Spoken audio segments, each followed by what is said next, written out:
네, 윤석열 대통령이 국민은 늘 무조건 옳다라며 민심에 귀를 기울일 것을 다시 한번 강조하고 나섰습니다.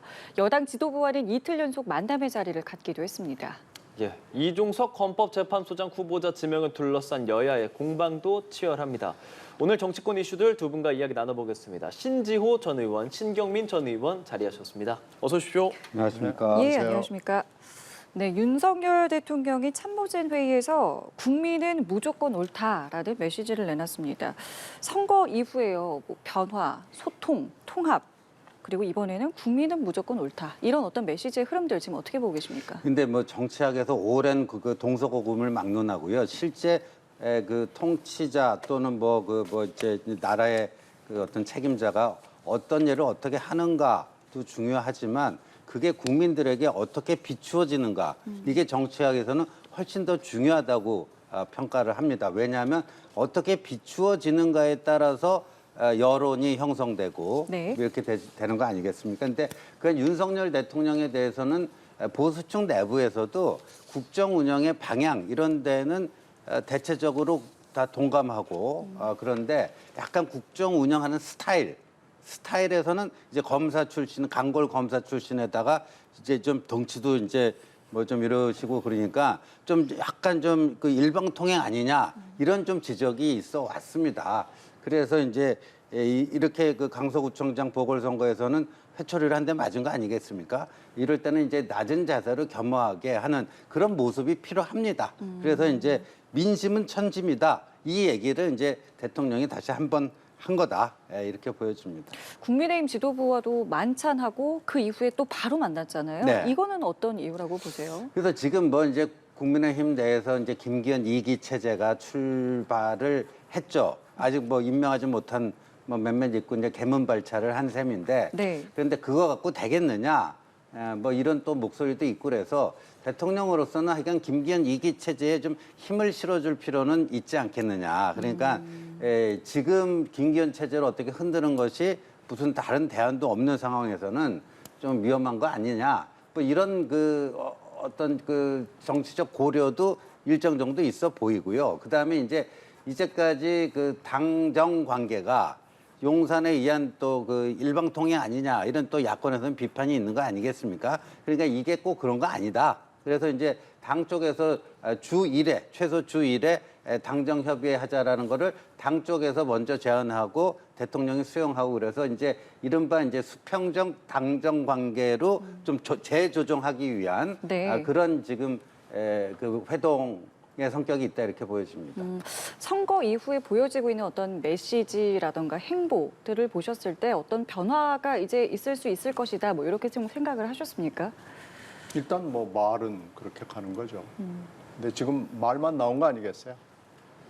이게 이제 어떻게 행동으로 나타나고 현실에서 드러날 것인지는 조금 더 두고 봐야 될 것 같아요. 근데 처음으로 그나마 입으로라도 반성이라는 얘기를 했다는 점에서는 조금 나간 거 아닌가 싶어요.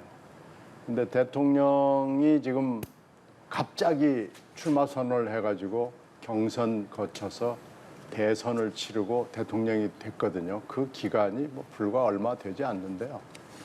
큰 선거 경험만 지금 있는 거예요. 근데 실제 선거는 작은 선거가 훨씬 더 어렵습니다. 우리나라에서 제일 어려운 선거는 조합장 선거입니다. 국회의원 선거보다도 대선하고 이렇게 비교해보면 대선이 좀 난이도에서는 선거의 난이도를 얘기하는 겁니다. 예. 선거의 난이도에서는 대선이 오히려 쉬운 측면이 있어요. 근데 그러니까 아마 대통령 생각에서는 강서구 그 뭐 조그마한 선거 뭐 이런 생각이 있었을 수 있었을 거예요. 근데 아마 이번에 이 선거를 직접 보면서 이거 작은 선거 간단치 않은데 라는 느낌을 가졌을 거고요. 그게 아마 이제 어제 그 멘트로 나타난 거 아닌가 싶고요. 제가 강서구 선거를 보면서 느낀 것은 아마 국민의힘 쪽에서 제일 아픈 대목은 강서구 선거를 이기리라고 짐작했던 사람은 아마 별로 없었을 겁니다. 그럼 거의 없었다고 봐야 됩니다. 강서구 선거를 국힘당이 이길 수 있다라고 생각하는 것은 그건 뭐 전혀 착오고요. 마곡지구에서 졌다는 게 아마 가장 뼈 아플 거예요. 마곡에서 지면은 수도권 선거는 국힘당은 지금 선거하면 집니다. 그것도 대패합니다. 그러니까 지금 아마 강서구 선거 결과를 지켜보면서 제일 가슴 아픈 대목이 아마 마곡지구일 거예요. 그런 점에서 봤을 때 대통령의 이 반성이라는 단어를 입에 올린 건 이번 선거를 일단 심각하게 보고 있다는 증거이긴 해요. 근데 그게 진심에서 우러나오고 행동으로 연결되느냐 하는 문제는 또 다른 차원이기 때문에 조금 더 지켜봐야 됩니다. 예, 알겠습니다. 이런 가운데 의대 정원 확대 이 이야기가 뉴스를 많이 좀 달구고 있습니다. 지금 여야가 이례적으로 공감대를 이뤘다, 한 목소리를 내고 있다라는 보도들 많이 나오더라고요. 좀 어떤 생각하고 이게 계십니까? 만시지탄이죠. 그러니까 벌써 이게 오래전부터 시도가 되어 왔는데 번번이 그때 이익 집단의 그 저항에 막혀서 이제 못 해낸 겁니다. 근데 요번 이거는요, 이제 국민의힘이라고 하는 보수정당 입장에서는 그 의사협회가 비교적 그 국민의힘과 우호적인 관계거든요. 그러니까 과거에 이제 의학 분업할 때도 좀 그랬고, 좀 의협하고의 그 어떤 그게 있었는데, 사실 이게 의협이 제일 민감해하고 어찌 보면 제일 경계하는 건데, 그거를 들고 나왔다는 점에서 기존의 보수정당의 문법과는 상당히 다르다. 그게 이른바 이제 윤석열식 정치라고 봐요. 기성 정치권에 어떠한 빚도 없이 이제 대통령이 올랐기 때문에 좌고우면하지 않고 국민이 원하는 걸 할 수 있다. 뭐 이런 거고, 다행히 이제 민주당이 이러저러한 조건을 붙이기는 했습니다만 여기에 대해서 이제 찬성의 의사를 표시했기 때문에 이거는 이제 의협에서도 이제 결국 그 국민 여론에 한 발짝 물러서지 않았습니까? 정원 확대에는 찬성을 하지만 그거를 확대하는 구체적인 방식에 대해서는 자신들과 좀 논의해 주길 바란다. 그런 거니까요. 지금 뭐 응급실 뺑뺑이부터 뭐 소아청소년과 이제 이런 문제, 이런 그 지방을 중심으로 이제 필수 의료 인력을 어떻게 하면 더 제대로 보강할 수 있는지 그 문제만 남은 거 아니냐. 그러니까 윤석열 정권 들어와서 처음으로 뭐 여야뿐만 아니라 시민사회가 이게 뭔가 합의를 해서 뭔가 만들어내는 첫 작품이 될 수 있겠다는 생각이 듭니다. 예, 디테일이 중요하다는 이야기들이 많이 나오더라고요. 어떤 부분에 있어서 좀 합의가 필요할까요? 그럼 20년도에 문재인 정부가 하려다가 뭐 1, 2차 의료 파업이 일어나고 난리가 벌어졌기 때문에 그때 경험들이나 기억들을 모두 다 하고 있는 상황이잖아요. 근데 지금 한 3년 정도가 지났는데 이 문제가 전혀 해소되지 못하고 점점 더 악화되고 있습니다. 의료의 질적 저하도 물론이고 지역적인 문제도 물론이고 지금 필수 전공 문제는 심각하거든요.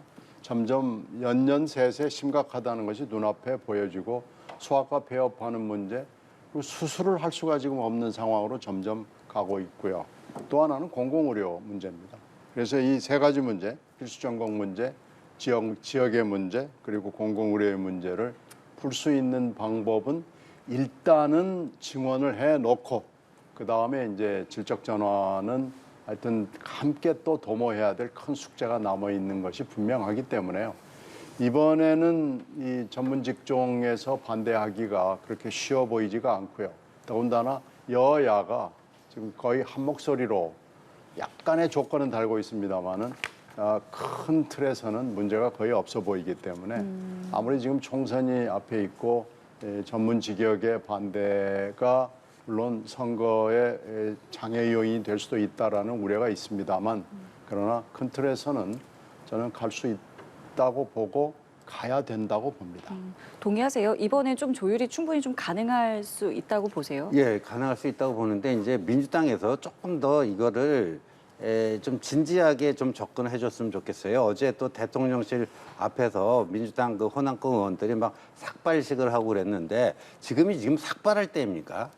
지금 이 모처럼 만에 여야 간에 이런 그 공감대 접점이 만들어져서 저거를 어떻게 하면 이제 그 부작용이 없이 이른바 뭐 인기 성형외과라든가 피부과로 몰리지 않고 정말 필요라는 곳으로 어떻게 이거를 공급할 수 있는 시스템을 어떻게 만들 것인지 지혜를 짜내야 될 때 왜 저 삭발을 하는지는 모르겠어요. 그러니까 아마도 지금 유일하게 이제 광주에는 의대가 있는데 전남에는 의대가 없다. 그러니까 전남에 의대를 좀 반드시 유치해달라. 뭐 이거 같아요. 그거 뭐 일리 있는 얘기인데 왜 저렇게 삭발들을 하고 그러신지 모르겠어요. 아마도 이제 총선 앞두고 있으니까 전남 의대 유치되면 그건 내 공이다. 이런 거를 또 어필하기 위한 그 일종의 정치 쇼가 아닌가 이런 생각이 드는데 지금은 삭발할 때가 아니라 여야가 머리를 맞대고 이제 큰 방향에서는 이제 합의점이 만들어졌으니까 그 디테일에 대해서 논의할 때라고 생각합니다. 그러니까 여야가 말씀하신 것처럼 큰 방향성에는 이제 공감을 했고 아주 작은 이제 세부 조율이 좀 남았고 그리고 지금 이제 반발하고 있는 이제 의사단체도 좀 잠재워야 되는 상황이잖아요. 좀 어떤 지혜가 좀 필요할까요? 의사단체는 몇 가지 원칙에만 동의를 해주면은 협의가 가능하다고 봅니다. 왜 그러냐면 20년도에 갈등이 굉장히 심했을 때 그때 뭐 엄청난 갈등이었잖아요. 2번씩이나 파업을 의사들이 했으니까요. 그때 협정서를 맺어놓은 게 있어요. 무슨 조건은 갖춰달라, 충족시켜달라 하는 게 있기 때문에 이건 의사들이 뭐 막무가내로 지금 반대할 수 있는 상황은 아니에요. 다만 어제 저 문제는 전남 지역이 일단 의대가 하나도 없는 것은 맞아요. 근데 이제 광주와 전남이 한 행정구역이었을 때 광주 지역의 의대가 이제 복수로 나온 거죠.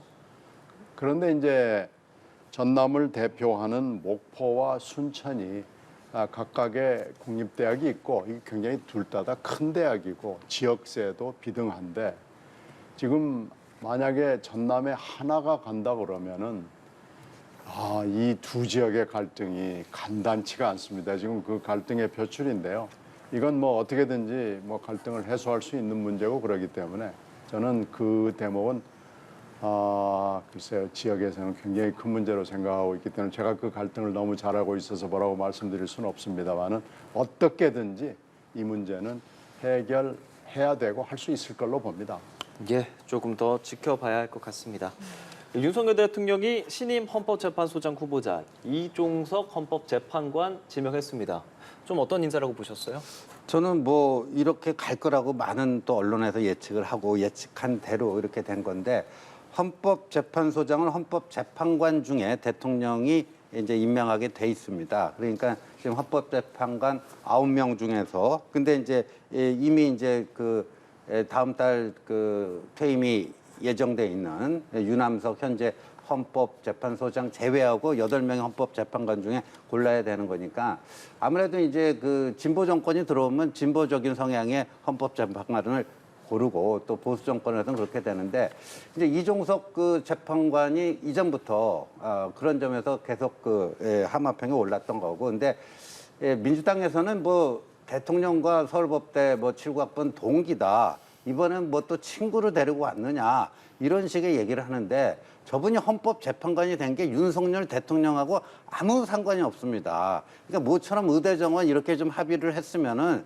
좀 그 너무 억지를 좀 피지 말고 그 이제 윤석열 대통령이 그 헌법재판관 시킨 것도 아니고 그러면 이제 이종석 그 지금 헌법재판관이 재판소장으로서 어떤 능력과 자격을 갖췄는지 그거를 가지고 이렇게 좀 접근해 줬으면 하는 마음이고 지금 대법원장 공석 사태가 지금 장기화되고 있는데 이 헌법재판소장뿐만 아니라 조만간 이제 변협에서 5명 대법원장 후보자 추천했으니까 뭐 빠르면은 이번 주 말 다음 주 초 정도에는 이게 또 그 후보자가 지명될 수가 있으니까요. 제발 그런 데에 좀 협조를 해줘야 된다 이런 생각이 듭니다. 예, 어떤 인사를 보고 계세요?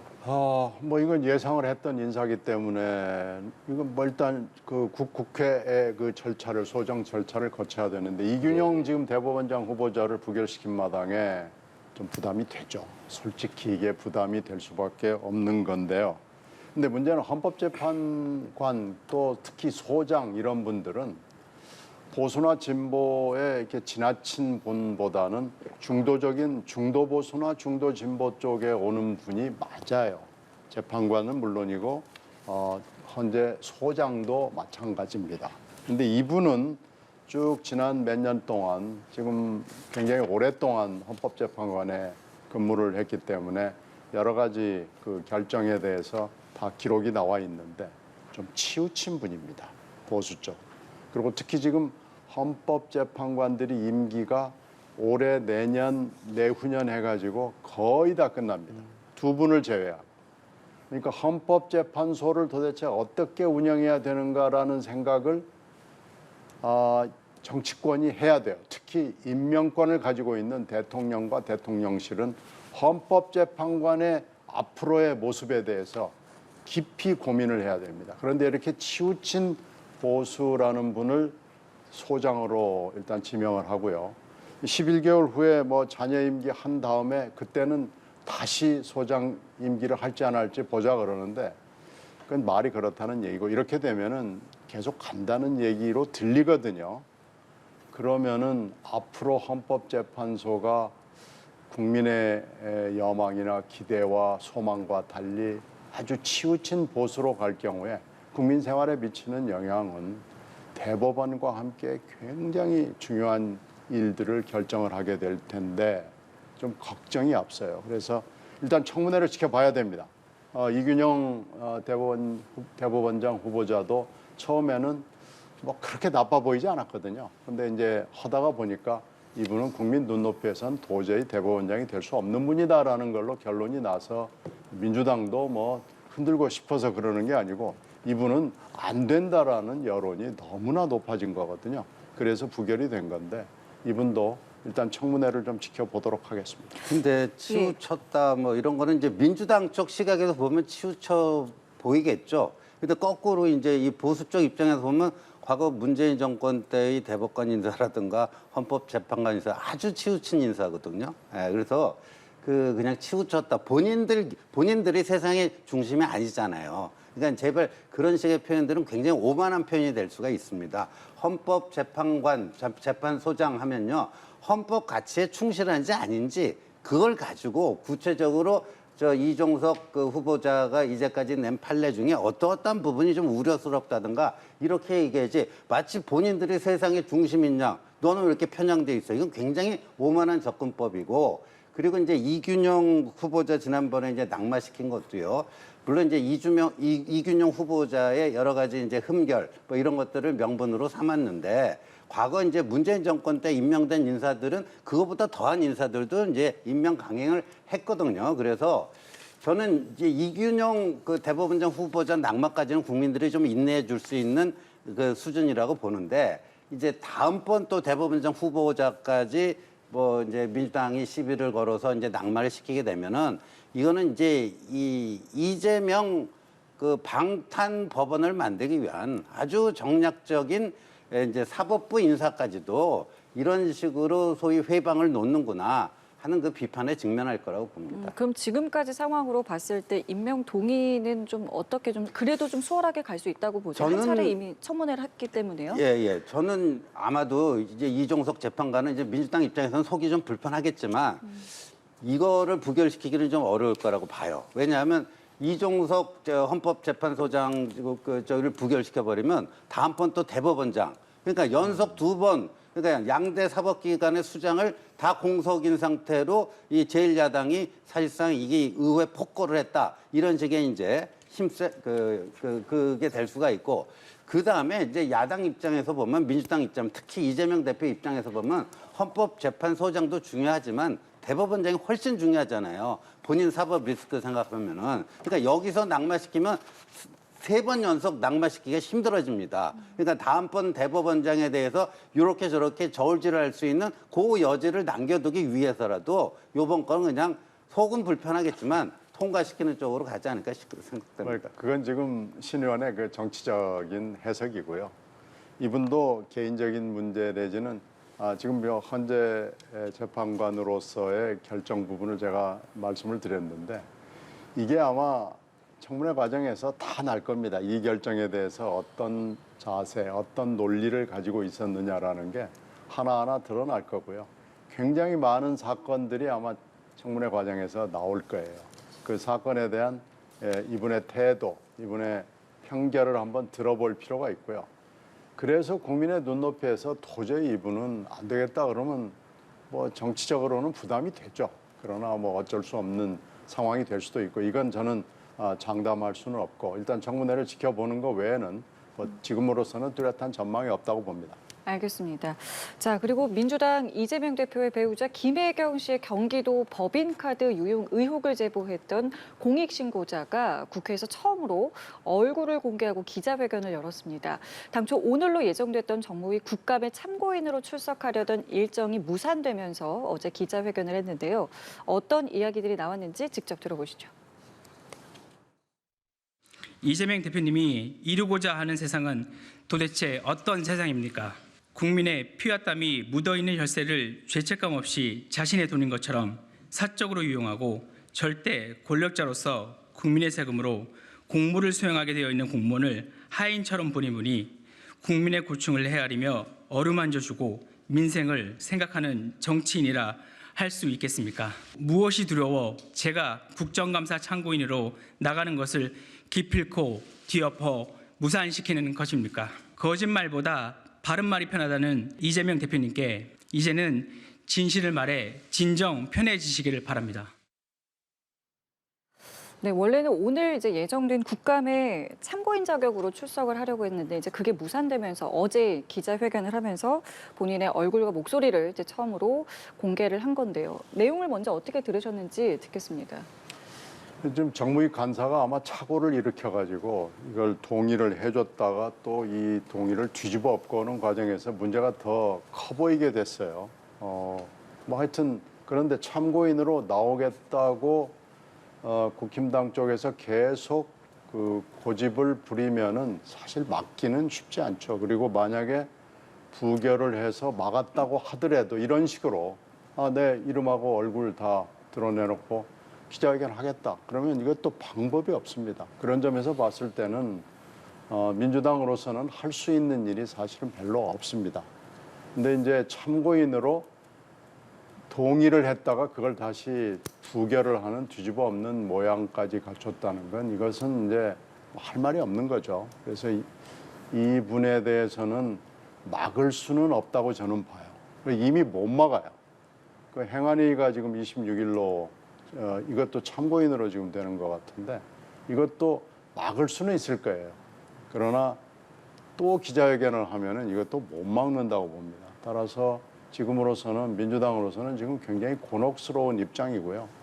이건 이분의 입을 이제 막을 수는 저는 없다고 보고요. 못 막는다고 하셨는데 왜 막아야 하는 겁니까, 그럼? 글쎄요, 저는 왜 막아야 되는지 잘 모르겠습니다. 근데 이분이 계속 나와서 얘기를 하겠다 그러면요. 막을 수도 없고 막지 않아야 된다고 저는 봅니다. 오히려 의원들이, 민주당 의원들이 그러면은 국힘당 의원들의 그 증인이건 참고인이건 신문을 한 뒤에 다른 신문을 통해서 일종의 반대 신문이죠. 반대 신문을 통해서 이번에 무슨 다른 뭐가 있는지는 모르겠는데 그걸 부각시키는 것 외에는 민주당으로서 할 수 있는 일은 저는 거의 없다고 봅니다. 근데 저는 이렇게 생각해요. 그 공직자들의 제일 중요한 덕목이 공사 구분 아니겠습니까? 그러니까 공적인 권한을 남용을 해서 그 사익 추구를 위해서 쓴다든가 뭐 공사 구분이 안 되면 그 공직자의 기본 자격이 안 되는 거죠. 근데 저게 이제 경기도지사 시절에 일어난 이재명 도지사 부부의 문제점을 지금 지적하는 건데 뭐 몇몇 사례만 보더라도요. 기본적으로 공사 구분이 다 무너져 버렸다. 이재명의 경기도에서는 심지어 뭐 아침에 무슨 조찬 회의를 할 때 뭐 샌드위치 세트가 들어오면 모르겠는데 이재명 도지사 혼자 식사하시는데 이거 뭐 그 세트도 뭐 꽤 비싸요. 한 세트에 뭐 이재명 세트라고 아예 그 샌드위치 집에 가갖고 막 얘기하면 그렇게 알아듣는다고 하는데 뭐 33,000원이나 되고요. 그다음에 뭐 또 저 틈만 나면 이제 반일 선동하시는 분이 또 샴푸는 또 일본제를 좋아하셔갖고 저 조명현 씨가 그 샴푸 사러 그 청담동 강남 청담동까지 갔다는 거 아닙니까? 그래서 이런 거 보면은 저기 7급 공무원 A씨로 알려진 분이 지금 저 조명현 씨인데 7급 공무원은 그런 식으로 거의 어디 집사 부리듯이 그렇게 썼기 때문에 이렇게 이제 이 공금 횡령, 배임 뭐 이런 것도 중요하겠지만 기본적으로 공사 구분이 안 되는 그런 지도자였구나 하는 것들이 드러나는 거고 그리고 이제 저게 이제 수사에 제대로 들어가면요.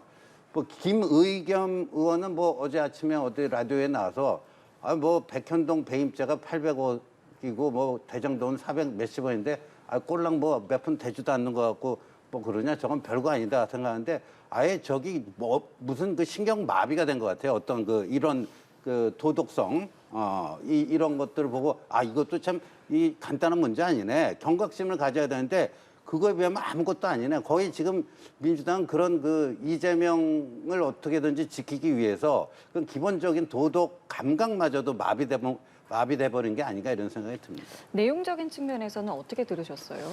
그래서 내용은 지금 저분이 사실은 익명으로 여러 군데 방송사를 돌아다니면서 다 나왔어요. 지금 어저께 기자회견한 내용도 새로운 내용은 있지는 않습니다. 그런데 종류가 보면은 뭐 다양해요. 살림살이부터 시작해서 샌드위치까지 또 뭐 여러 가지 집안 살림까지 해서 그 종류는 종류별로 다 나와서 새로운 팩트는 없습니다. 김의겸 의원이 그렇게 얘기하는 것은 좀 그건 김의겸 의원이 잘못 얘기한 거예요. 저렇게 얘기하면 안 됩니다. 그것이 단돈 10원이건 100원이건 간에 허투루 쓴 건 잘못한 거죠. 그게 22년 2월에 선거에 대선에서 굉장히 많은 영향을 미친 게 사실은 이 건이었습니다. 법카건이었습니다. 그래서 사실은 김혜경 그 이재명 부인께서 못 나오게 된 계기가 된 겁니다. 그만큼 이건 법률적으로는 어떨지 모르겠습니다만은 정치적으로는 국민들의 심정을 굉장히 긁고 아프게 한 대목인 것이 분명하거든요. 근데 이게 다시 지금 대선이 끝나고 1년 지금 상당한 시간이 지났는데 1년 7개월 정도 지난 거 아니겠어요? 근데 이게 다시 문제가 됐으면은 이걸 민주당이 어떻게 접근해야 될지 좀 고민을 해봐야 될 지점이 있고요.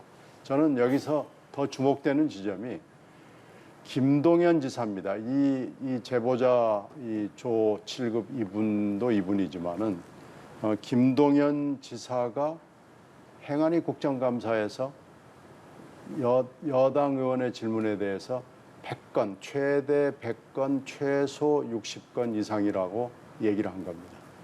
그런데 이 감사관은 김희수 감사관이라고 이재명 지사 시절에 임명한 감사관이에요. 근데 이 사람이 감사를 한 것을 김동연 지사가 취임을 해서 받은 겁니다. 근데 왜 이것을 경기도에서 보도자료나 아니면 취재를 통해서 내용이 알려지지 않고 국감에서 지사가 직접 얘기를 하게 됐는가 하는 게 저는 굉장히 더 정치적 의미가 있다고 생각을 합니다. 그리고 이것도 지금 어저께 얘기를 하는 걸 보면은 고발을 하겠다는 거 아니에요? 예. 이미 했다거나 경찰에 수사 아니면 의뢰를. 수사 의뢰를 해서 고발을 지금 한 상태거든요. 예. 저는 오히려 이 대목이 정치적으로 굉장히 의미가 있고 김동연 지사가 의도를 했건 의도를 하지 않았건 하여튼 이 대목은 전 후임 지사 사이에 현 전임 지사 사이에 굉장히 미묘한 정치적 의미가 있다고 봅니다. 네. 저도 뭐 그 비슷한 생각입니다. 그리고 어제 이제 그저께였죠. 화요일에 김동연 지사가 그 국회 행정안전위원회 경기도 국감에서 얘기를 했는데 그 김동연 그 경기도지사가 취임하고 나서 감사를 한 게 아니잖아요. 지금 우리 신 의원님 말씀하신 것처럼 이재명 도지사 시절에 임명한 그 감사관이 감사한 결과, 그러니까 4월에 감사가 종료됐습니다. 그리고 김동연 지사는 6월 1일 선거에서 당선돼서 7월부터 도지사직을 수행하기 시작했고요. 그러니까 그 결과를 얘기한 건데 보니까 뭐 또 친명계 의원들이 뭐 부글부글 하고요. 또 특히 이제 개딸들이라고 하는 분이 누구 덕분에 도지사 됐는데 네가 뭔데 이 이재명 파파한테 그렇게 몹쓸 짓을 하느냐 해가지고 또 이제 또 표적이 되는 것 같습니다. 표적이 되는 것 같은데 정말이지 이건 좀 여의도 바닥에 언제 좀 이렇게 상식이 존중되는 그게 올지 좀 그런 생각이 좀 듭니다. 예, 알겠습니다. 복지비 국감 얘기 좀 해보겠습니다. 그 지난 정부의 건강보험 보장성 강화 정책, 이른바 이게 문재인 케어라고도 말했었던 그 부분에 대해서 여야 간에 좀 공방이 있었는데 이 부분이 좀 여당 입장에서는 포퓰리즘일 수 있다라는 주장을 하는 부분. 오늘 아침에는 또 홍익표 원내대표가 가짜뉴스다라고도 이야기하더라고요. 가짜 뉴스 아니고요. 실제 그 다 수치로 다 입증이 됩니다. 그러니까 문재인 정권 시절에 이제 포퓰리즘 하면요. 이승만 초대 대통령부터 박근혜 대통령까지 국가 채무가 600조 원 남짓했는데 문재인 5년 동안에 400조가 넘는 돈을 적자 국채 남발하면서 그렇게 했다라는 거고, 그다음에 의료보험 재정도요. 문재인 정부 출범할 때는 상당 액수 조 단위의 흑자였습니다. 그런데 이거를 뭐 문재인 케어한다고 그러면서요. 그 어떤 또 부작용이 일어났냐면 다들 아시는 얘기지만 뭐 MRI 이거를 굳이 찍지 않아도 되는 이런 것들을 그냥 남용을 한다든가 뭐 병원 쇼핑을 한다든가 뭐 근데 우리 아시다시피 저출산 고령화가 한국만큼 급속도로 진행되는 나라가 없지 않습니까? 그렇다면은 아무래도 이제 그 고령 인구가 늘어나면 늘어날수록 의료보험의 이 재정은 더 많이 지출될 수밖에 없는 거기 때문에 그런 미래를 대비해서 좀 절약하고 뭐 한 맛이 있어야 되는데 그냥 욜로라고 그냥 내 임기 중에 그냥 마음껏 즐기고 가자. 내 임기 딱 한 번인데 그 뒤는 어떻게 될지 난 모르겠다. 뭐 이런 식으로 한 거 아니냐 하는 지적으로부터 문재인 대통령은 좀 자유로울 수 없다 생각이 듭니다. 케어를 확대하는 것은 맞는 방향이죠. 다만 건보 재정이 흔들릴 정도로 하는 것은 그것은 뭐 안 되겠지만요. 그러나 지금도 부족한 대목이 많이 있습니다. 물론 새는 부분이 있습니다. 병원에 가서 보면은 뭐 그냥 꽉꽉 차서 그 아프지도 않은 사람들이 쭉 서 있는 모습 보고 진짜로 돌봐주고 도와주고 도움을 줘야 될 사람들은 또 울고 있는 모습이 한쪽에 있거든요. 그러니까 케어는 확대하되 새는 부분은 다 함께 힘을 합쳐서 막아야 되죠. 그리고 이제 건보 재정이라는 건 한계가 있기 때문에 그것을 어떻게 균형을 맞춰가야 하는 것은 같이 고민을 해야 되는 건데요. 무조건 저건 안 되고 뭐 이건 되고 세상에 다 옳은 일만 하고 다 나쁜 일만 하고 그런 정책이 세상에 어디 있습니까? 그러니까 이렇게 접근할 일이 아니고 뭐가 잘못됐는지를 분명히 집어내가지고 그건 고쳐야죠. 이렇게 서로 공방만 하면서 정치적으로 이렇게 싸움만 하다가는 이 보건재정이 제대로 되지 않습니다. 예, 알겠습니다. 저희 오늘 두 분 말씀 여기까지 함께하겠습니다. 지금까지 신지호 전 의원, 신경민 전 의원이었습니다. 두 분 고맙습니다. 고맙습니다.